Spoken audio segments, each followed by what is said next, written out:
Hello guys, welcome to my channel और daily current affairs के video में आपका स्वागत है। आज है 19 सितंबर 2024 और आज कुछ बहुत ही ज़्यादा इंपॉर्टेंट करेंट अफेयर्स में है। तो without wasting any time let's begin. हमारा पहला करेंट अफेयर टॉपिक है रियल एस्टेट इन्वेस्टमेंट ट्रस्ट, जो कि राइट्स है। राइट्स से क्वेश्चन आ चुके हैं आपके यूपीएससी में, सीडीएस और सीएपीएफ में भी आया हुआ है, तो बहुत इंपॉर्टेंट हो जाता है ये। तो जो इंडियन राइट्स एसोसिएशन है आईआरए, उसने अभी अभी लॉन्च किया है डेटा बेंचमार्किंग इंस्टीट्यूशन। डीबीआईस क्यों लॉन्च किया है? तो ये लॉन्च किया है इन्वेस्टर्स जो राइट्स में इन्वेस्ट करना चाहते हैं, उनको इन्फॉर्मेशन प्रोवाइड करने के लिए about various real estate investments. ठीक है, ये राइट्स एक कंपनी है जो ओन करता है या फाइनेंस करता है रियल स्टेट को। जैसे कि अगर कोई रियल स्टेट डेवलप हो चुका है, तो मान लीजिए उसका प्राइस 40 लाख है, एक फ्लैट है, और आपके पास कुछ पैसा है, तो आप क्या करते हैं कि उसका को ओनर या फ्रैक्शनल ओनर बन जाते हैं। मान लीजिए वो 40 लाख का फ्लैट है, उसका 100 यूनिट्स आया मार्केट में एज अ राइट्स, तो आप उसका मान लीजिए 5-6 यूनिट्स खरीद लिए, तो आप उसका फ्रैक्शनल ओनर बन गए। तो राइट्स यही करता है, डिफरेंट डिफरेंट डेवलप प्रॉपर्टीज़ में इन्वेस्ट करता है, या डेवलपिंग ये प्रॉपर्टीज़ में भी इन्वेस्ट करता है फॉर फ्यूचर गेन्स। ये एक तरह का म्यूचुअल फंड ही है, जो कि रियल इस्टेट इन्वेस्टमेंट के लिए है। म्यूचुअल फंड में क्या होता है कि डिफरेंट डिफरेंट कंपनीज के स्टॉक में इन्वेस्ट करते हैं हम, एक पोर्टफोलियो होता है, और जब भी वो कंपनी प्रॉफिट करती है, उसका शेयर ऊपर जाता है, तो हमें डिविडेंड मिलता है। तो सेम यहाँ पे भी है। इसमें क्या है कि जो राइट्स है, वो जो ट्रस्ट है राइट्स का, वो ध्यान देता है पोर्टफोलियो बनाने में। और पोर्टफोलियो किस चीज़ का बनाता है वो? तो इनकम जनरेटिंग प्रॉपर्टीज़ का बनाता है, जैसे कि ऑफिस बिल्डिंग्स हो गया, होटल्स हो गया, शॉपिंग मॉल्स हो गया, ये सब का, जिससे कि फ्यूचर में इनकम भी जनरेट हो और उस प्रॉपर्टी का प्राइस भी इंक्रीज़ हो, तो जो होल्डर है, फ्रैक्शनल ओनर्स है प्रॉपर्टी के, उसको फ़ायदा हो। ये ध्यान रखना है कि राइट्स जो है वो डेवलप करता है रियल स्टेट प्रॉपर्टीज़ को, लेकिन उनको रीसेल नहीं करता है। ठीक है, और ये डेवलप भी नहीं करता है रियल स्टेट प्रॉपर्टीज़ को, ये बस इन्वेस्ट करता है डेवलप प्रॉपर्टीज़ में। ठीक है, लेकिन हाँ, एक प्रोविज़न भी है कि जो टोटल इनकम है राइट्स का, उसका 10% ही आप डेवलपमेंट ऑफ प्रोजेक्ट में लगा सकते हैं। तो ये भी एक पॉइंट है इसका, जो कि आगे आपको देखने मिलेगा। हाँ, जो ये राइट्स है, ये प्रॉपर्टी को ऑपरेट करता है एज देयर इन्वेस्टमेंट पोर्टफोलियो, जैसे कि म्यूचुअल फंड्स करते हैं वैसे ही। ये जो आपका राइट्स है, इसमें आप फ्रैक्शनल ओनर बनते हैं किसी भी प्रॉपर्टी के। ठीक है, और उसमें आप इन्वेस्ट करते हैं, और आपको एक्सेस मिल जाता है कहलाने का कि आप वो रियल स्टेट प्रॉपर्टी को ओन करते हैं as a asset in a small size ticket sizes. जैसे कि मैंने बताया कि अगर 50 लाख का है, मान लीजिए 100 टिकट साइजेस है उसका, तो आप 3-4 खरीद लिए हैं, तो आप फ्रैक्शनल ओनर या को ओनर बन जाइएगा। अब ये जो राइट्स है, ये भी पब्लिकली ट्रेड कर सकते हैं इसमें, लाइक अ स्टॉक। जैसे स्टॉक्स में हम लोग पब्लिकली ट्रेड कर सकते हैं, सेकेंडरी मार्केट में भी ट्रेड कर सकते हैं, वैसे राइट्स में भी कर सकते हैं। और ये हाईली लिक्विड है। ठीक है, ध्यान रखना है। हाईली लिक्विड क्यों है? क्योंकि इसमें आप जो है पूरा का पूरा रियल स्टेट नहीं खरीद रहे हैं, उसका कुछ फ्रैक्शन खरीद रहे हैं। कोई भी बड़ा रियल स्टेट प्रोजेक्ट है, वो बिकने में टाइम लगता है, क्योंकि उतना बड़ा इन्वेस्टमेंट करने वाला लोग मार्केट में बहुत कम है। लेकिन अगर वही बोला जाए कि 100 यूनिट में इसको बांट दिए हैं 1 करोड़ का प्रोजेक्ट को, और आपको बस 1 लाख रुपया देना है 1 यूनिट के लिए, तो आप फट से दे दीजिएगा। इसीलिए ये हाईली लिक्विड होता है राइट्स। अब देखते हैं राइट्स इन इंडिया। तो ये 2014 में इंट्रोड्यूस हुआ था, और इसको सेबी रेगुलेट करता है। ठीक है, सेबी का फुल फॉर्म क्या है? Securities and exchange board of India. ठीक है, अब ये जो कंपनी राइट्स है, ये इसका फॉलोइंग क्राइटेरियाज फुलफिल होना चाहिए। क्या है? तो 90% of income must distribute to the investors in the form of dividend. 90% income investor को दे देना है, डिस्ट्रीब्यूट कर देना है एज द डिविडेंड, मतलब प्रॉफिट। 80% जो इन्वेस्टमेंट है उसको प्रॉपर्टीज़ में लगाना है, जो कि रेवेन्यू जनरेटिंग होनी चाहिए। ठीक है, फील्ड प्रॉपर्टीज़ में तो वैसे भी कोई नहीं लगाता है, और जो 10% है टोटल इन्वेस्टमेंट का, वही आप कंस्ट्रक्शन प्रॉपर्टीज़ में लगा सकते हैं। ठीक है, डेवलप में तो लगाना ही है, सिर्फ 10% टोटल इन्वेस्टमेंट का आप कंस्ट्रक्शन प्रॉपर्टीज़ में लगा सकते हैं। और ये जो कंपनी है इसका एसेट बेस एटलीस्ट 500 करोड़ का होना चाहिए, उससे कम का नहीं होना चाहिए। और जो राइट्स है वो आपको एग्रीकल्चर लैंड या वेकेंट लैंड में आप इसको इन्वेस्ट नहीं कर सकते हैं। कोई प्रॉपर्टी डेवलप हुआ रहना चाहिए, मतलब कोई बिल्डिंग रहना ही चाहिए। तो यही था हमारा राइट। और ध्यान रखना है, राइट्स का फुल फॉर्म है रियल एस्टेट इन्वेस्टमेंट ट्रस्ट। ठीक है, आगे बढ़ते हैं। थोड़ा बड़ा हो गया लेकिन ज़रूरी था समझना। एनपीएस वात्सल्य स्कीम न्यूज़ में था। क्यों न्यूज़ में था? तो फाइनेंस मिनिस्टर ने लॉन्च किया है एनपीएस वात्सल्य स्कीम। और एनपीएस क्या है? तो नेशनल पेंशन स्कीम है जो फोकस करता है बच्चों के लिए 18 साल से कम एज के लिए। ये माइनर्स के लिए है, बिलो 18 ईयर। ठीक है, इसमें क्या है कि दोनों बच्चा और उसका parent must be citizen of India, citizen of India होना चाहिए, तभी इस स्कीम का फ़ायदा उठा सकते हैं आप। और आपका जो बैंक अकाउंट है वो आपका नो योर कस्टमर केवाईसी से लिंक होना चाहिए बिल्कुल। और जो अकाउंट है वो माइनर के नेम पे ही खुला रहना चाहिए, लेकिन ऑपरेट करेंगे पेरेंट्स। ठीक है, इस स्कीम में क्या है कि जो आपका ये नेशनल पेंशन स्कीम के अंडर आ रहा है ये वात्सल्य योजना, इसको जो है आपका पीएफआरडी रेगुलेट करेगा। और यहाँ major banks like India Post payment bank and pension fund of India भी इसमें हिस्सेदारी है इनका भी इस स्कीम में चलाने के लिए। ठीक है, अब क्या है, कंट्रीब्यूशन कितना है? तो सब्सक्राइबर को मिनिमम 1000 रुपया पर एनम 1 साल में देना है, मैक्सिमम कोई लिमिट नहीं है। और जब ये लीगल एज जो ये बड़ा हो जाएगा, जब 18 साल का हो जाएगा, मेजॉरिटी एज क्रॉस कर लेगा, तब ये क्या कर सकता है कि इसका अकाउंट जो है वो नॉर्मल एनपीएस अकाउंट में कन्वर्ट हो जाएगा। और ये लगभग साल भर में 2.5 लाख रुपया शुरू में ये मेजॉरिटी एज पहुंचने के बाद ये निकाल सकता है। तो ये एक तरह का, जैसे कोई भी 18 के बाद लोगों का एनपीएस बनता है ना पेंशन के लिए, आफ्टर रिटायरिंग जो पैसा मिलता है, वो बच्चों के लिए ये लाया गया है एनपीएस वात्सल्य स्कीम। याद रखना है, 2 इम्पॉर्टेंट पॉइंट याद रखना है कि children below 18 years of age, बच्चा और माँ बाप दोनों आपका इंडियन सिटीजन होना चाहिए, और पीएफआरडीए रेगुलेट करता है। आगे बढ़ते हैं। प्रधानमंत्री अन्नदाता आय संरक्षण अभियान, पीएम आशा, बहुत इम्पॉर्टेंट स्कीम है, बहुत ही ज़्यादा। क्यों? क्योंकि अभी तो एमएसपी भी अभी कुछ महीने पहले बहुत ज़्यादा न्यूज़ में था, तो उसी से रिलेटेड है। यूनियन कैबिनेट मिनिस्टर ने क्या किया है कि पीएम आशा प्राइस सपोर्ट स्कीम को ये एक्सटेंड कर दिया गया है टिल 2025 टू 26, बढ़ा दिया गया है गवर्नमेंट के द्वारा। अभी इलेक्शंस भी आ रहे हैं, उस वजह से भी। It is a umbrella scheme for insuring remunerative prices to farmer. मतलब फार्मर अगर कुछ बेचता है और एमएसपी के से कम मिलता है उसको, तो पैसा सरकार देता है ताकि उसका एमएसपी कंप्लीट हो सके। अब ये जो पीएम आशा है, इसका 3 कंपोनेंट है, और स्टेट चूज़ करता है कि कौन सा कंपोनेंट वहाँ पे इम्प्लीमेंट होगा। कोई एक ही जो है आपका कंपोनेंट इम्प्लीमेंट होता है कोई एक स्टेट में। तो पहला है प्राइस सपोर्ट स्कीम, पीएसएस।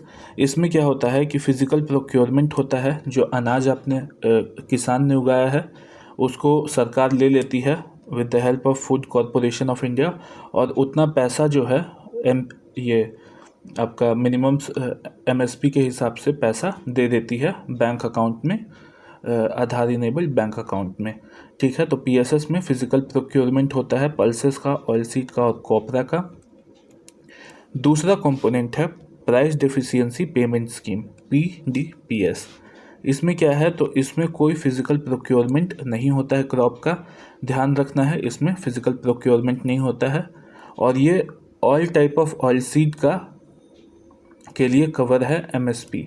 जो ऑयलसीड पे एमएसपी मिलता है वो सारे ऑयलसीड पे एमएसपी जो है वो प्राइस डेफिशिएंसी पेमेंट स्कीम के हिसाब से मिलेगा। ठीक है, किसान जो है वो अपना ऑयल सीड बेचेगा मार्केट में और जितना उसको कम मिलेगा, the difference between MSP and selling model price, उतना जो है वो प्री रजिस्टर्ड फार्मर को बैंक में पैसा आ जाएगा सरकार से। ठीक है।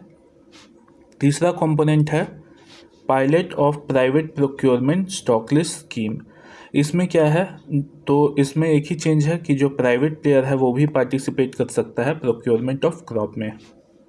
मान लीजिए किसान ने गेहूँ उगाया, पार्ले कंपनी को वो गेहूँ चाहिए अपने बिस्किट बनाने के लिए, तो इस स्कीम से, pilot of private procurement stockless scheme से, प्राइवेट प्लेयर भी इसमें इन्वॉल्व हो सकता है। तो यही था हमारा पीएम आशा योजना। आगे बढ़ते हैं। National board for wildlife, ये काफ़ी इम्पोर्टेंट बॉडी है।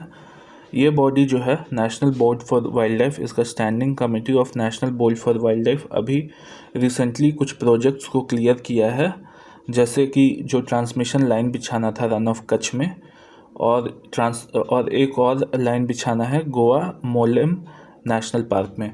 तो रन ऑफ कच्छ में ना एक ये सुप्रीम कोर्ट में एक पिटीशन गया था कि रन ऑफ कच्छ में जो है ट्रांसमिशन लाइन बिछाया जा रहा है, जिसके वजह से जो ग्रेट इंडियन बस्टर्ड है वो बेचारी सब मर जा रही है, और वो ऑलरेडी क्रिटिकली इंडेंजर्ड बर्ड है, बहुत इंपॉर्टेंट बर्ड है जो आपके राजस्थान और रन ऑफ कच्छ में पाई जाती है।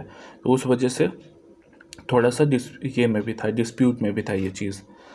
अब ये NBWL के बारे में जानते हैं, तो ये एक स्टैट्यूटरी बोर्ड है और इसको सेंट्रल गवर्नमेंट ने कॉन्स्टिट्यूट किया है under wild life protection act 1972।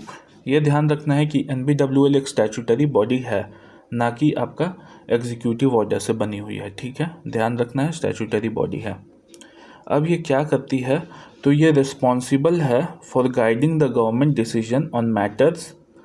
किस तरीके का मैटर, तो प्रोजेक्ट जो बनता है आपका प्रोटेक्टेड एरिया नेटवर्क में, उसके लिए। अब NBWL क्या है, तो ये गवर्नमेंट को गाइड करती है, बताती है कि जो प्रोजेक्ट ये बनने जा रहा है प्रोटेक्टेड एरिया में, ये वहाँ के एनवायरनमेंट के लिए, वहाँ के बायोडाइवर्सिटी के लिए अच्छा नहीं है या अच्छा है, या वहाँ बनाया जा सकता है, ऐसा ऐसा डिसीजन के लिए गाइड करती है वो सरकार को।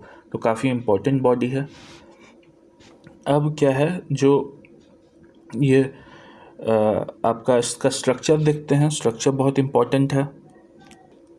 नहीं, उससे पहले एक ये पॉइंट देखते हैं कि जो अभी ये wild life protection act mandate करता है कि NBWL के अप्रूवल के बिना, रिकमेंडेशन के बिना, कोई भी construction of tourist lodges, alteration of boundaries of protected areas, जैसे कि बायोडाइवर्सिटी का एरिया छोटा करना है, बड़ा करना है, या आपका नेशनल पार्क का एरिया बड़ा करना है, बाउंड्री छोटा करना है, ये सब नहीं लिया जा सकता है without the approval and recommendation of national board for wild life.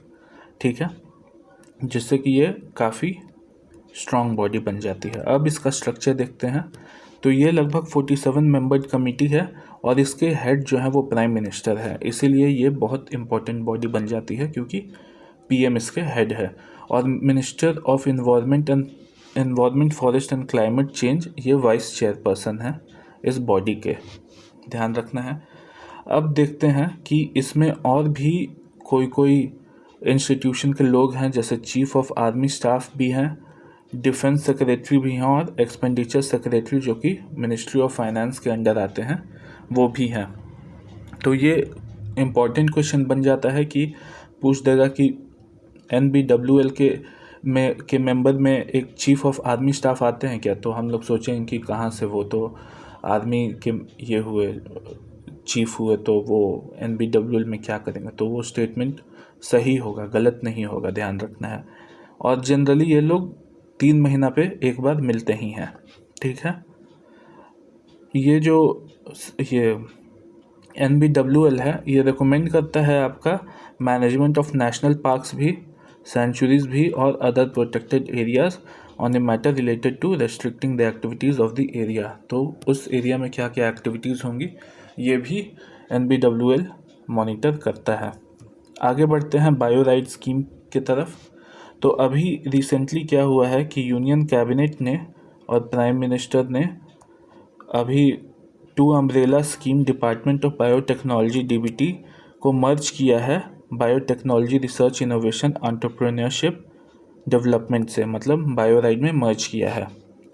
अब ये क्या है, तो ये फोस्टर करेगा इनोवेशन और प्रमोट करेगा बायो एंटरप्रेन्योरशिप, और इसमें लगभग ये क्या करेगा कि एक्सेलरेट करेगा रिसर्च में और प्रोजेक्ट डेवलपमेंट में भी हेल्प करेगा, जिसमें कि बायोटेक्नोलॉजी से आपका डिफरेंट प्रोजेक्ट डेवलप होगा।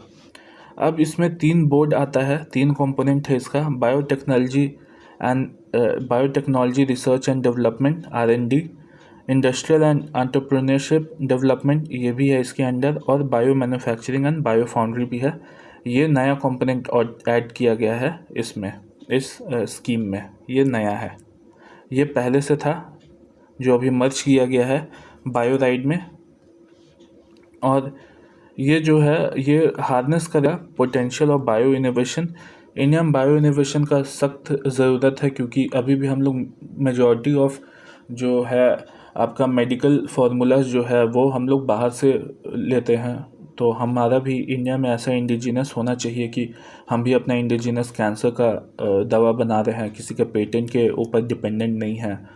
तो ऐसा इंडिया में भी बहुत रिक्वायरमेंट है, तो इसीलिए ये बायोराइड का गठन किया गया है। अब देखते हैं हूतीज़ के बारे में। तो हूतीज़ न्यूज़ में थे। यमन के जो हूती रेबल्स हैं, इन्होंने अभी अभी बैलिस्टिक मिसाइल लॉन्च किया है इज़राइल के तेल अवीव शहर में। और एक फैक्ट है कि तेल अवीव जो शहर है वो आपका दुनिया का one of the most expensive शहर है, तो ध्यान रखना है, ये भी एक फैक्ट है। अब जो माइनॉरिटी है यमन में वो है हूतीज़, और वो शिया मुस्लिम है, इसीलिए आपका ईरान जो है वो हूतीज़ को सपोर्ट भी करता है। यमन जो है वो सुन्नी मेजॉरिटी कंट्री है, और जो ये सुन्नी मेजॉरिटी कंट्री यमन है वहाँ का जो सरकार है वो भी सुन्नी मेजॉरिटी है, और उसी से हूती रेबल्स फाइट कर रहे हैं। हूती जो है वो 1990 में इमर्ज हुए थे, और उनका फाउंडर थे हुसैन अल हूती, इसीलिए हूती नाम पड़ा है। और ये जो हूती मूवमेंट है ये शुरू हुआ था आपका to maintain tribal autonomy in northern Yemen and protest western influence. तो आपको पता ही होगा कि अमेरिका कितना ज़्यादा आपका इंटरफेयर करता है मिडिल ईस्ट में, और ऐसे यमन और सऊदी अरेबिया इधर उधर। तो यहाँ पे भी अमेरिका आउट के लिए भी हूतीज़ का राइज हुआ था, और ये जो है यमन के सुन्नी मेजॉरिटी गवर्नमेंट से भी फाइट कर रहे हैं 2004 से। आगे बढ़ते हैं। नागा किंग चिली, ये न्यूज़ में था। तो अभी हाल ही में शहियामा विलेज ऑफ नागालैंड में 3rd edition of Naga king chilli festival हुआ। ये जो नागा किंग चिली है इसका बहुत इम्पोर्टेंस है नागा पीपल लोग के लिए, इकोनॉमिकल इम्पोर्टेंस है, कल्चरल इम्पोर्टेंस है, और इसको किंग ऑफ चिली माना जाता है इनके द्वारा।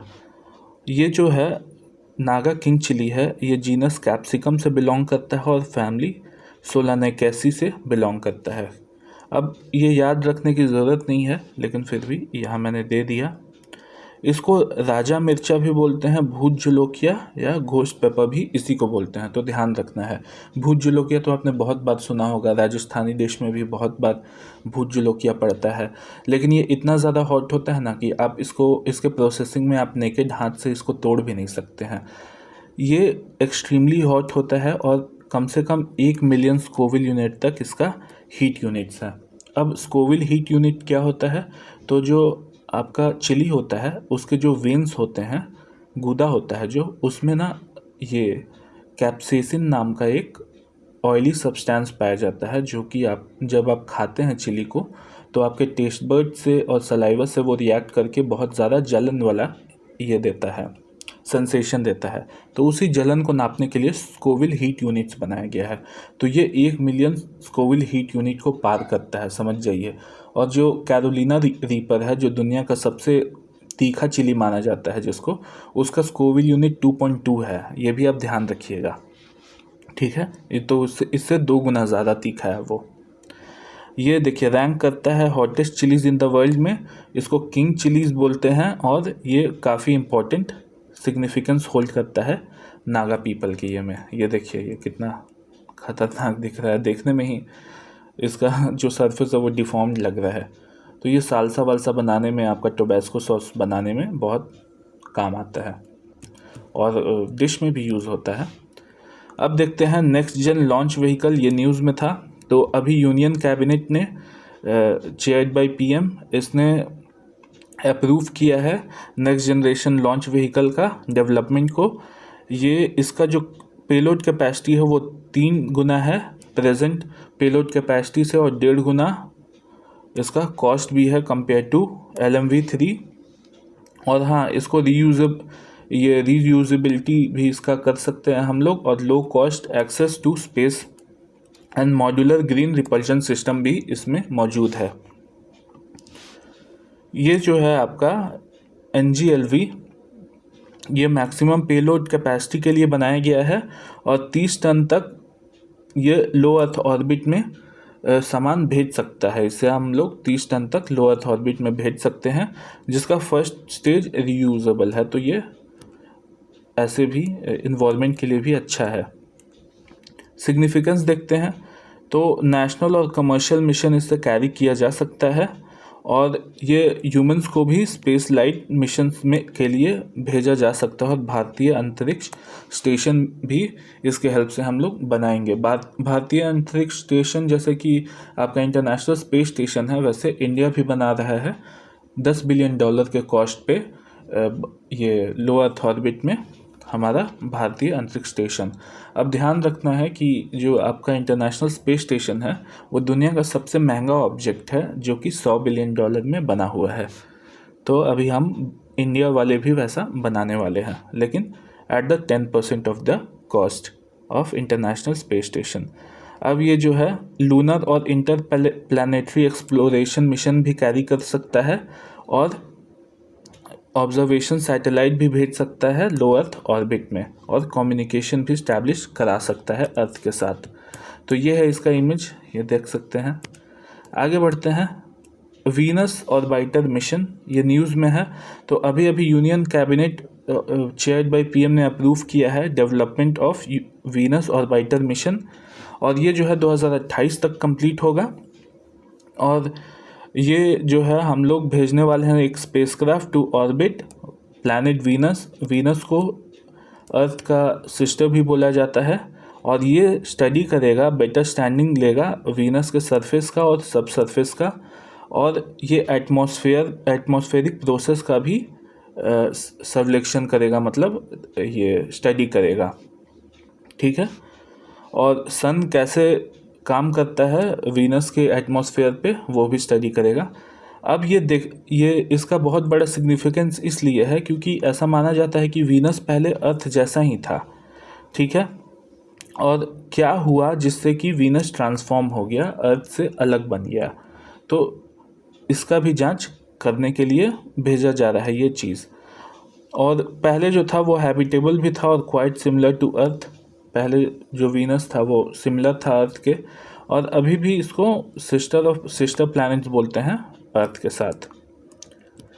अब जो ये इंडियन वीनस मिशन है, ये बहुत सारे क्वेश्चन का आंसर करने वाला है, काफ़ी इसका सिग्निफिकेंट साइंटिफिक आउटकम्स निकलेगा। स्टडी बहुत इम्पॉर्टेंट है, इसीलिए इसे अप्रूवल दिया गया है। और ये जो है इसरो इसको डेवलप करने में काम कर रहा है, इसका स्पेसक्राफ्ट और लॉन्च इसरो देखेगा, और ये लगभग मार्च 2028 तक कंप्लीट हो जाएगा। 1236 करोड़ इसको अलॉट किया गया है, जिसमें 884 करोड़ आपका स्पेसक्राफ्ट के ऊपर ये होगा, खर्च होगा, बाकी और डेवलपमेंट के लिए खर्च होगा।